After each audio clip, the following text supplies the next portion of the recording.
શ્રાવણ માસમાં અમદાવાદના સાઉથ બોપલની આરોહી રેસિડેન્સીના રહીશોએ માનવતાની અનોખી મિસાલ પૂરી પાડી। પરપ્રાંતીય શ્રમિકો માટે સમગ્ર શ્રાવણ માસ દરમિયાન નિઃશુલ્ક અને પૌષ્ટિક ભોજનની વ્યવસ્થા કરાઈ છે। સોસાયટીના રહીશો પોતાના ખર્ચે દરરોજ ગરમાગરમ ભોજન તૈયાર કરી આશરે 1000 થી 1500 શ્રમિકોને જમાડી રહ્યા છે અને છેલ્લા 6 વર્ષથી આ સેવાયજ્ઞ સતત ચાલી રહ્યો છે। સોસાયટીના રહીશ નેહલબેને કહ્યું કે શ્રાવણ માસ દાન અને સેવાનો મહિમા છે અને આખો દિવસ મહેનત કરતા શ્રમિકોને એક ટાણું સારું ભોજન કરાવવાનો સંકલ્પ સોસાયટીના તમામ રહીશોએ કર્યો છે।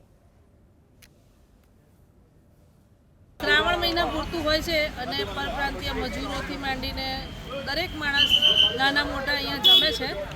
દરિદ્ર નારાયણની સેવા આખી સોસાયટી તન મન ને ધનથી કરે છે અને રોજના અમારે 1300-1400 ક્યારેક 1500 માણસ પણ હોય છે અને રોજ નિત નવું જમવાનું હોય છે।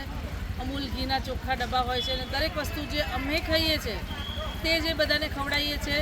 અમારો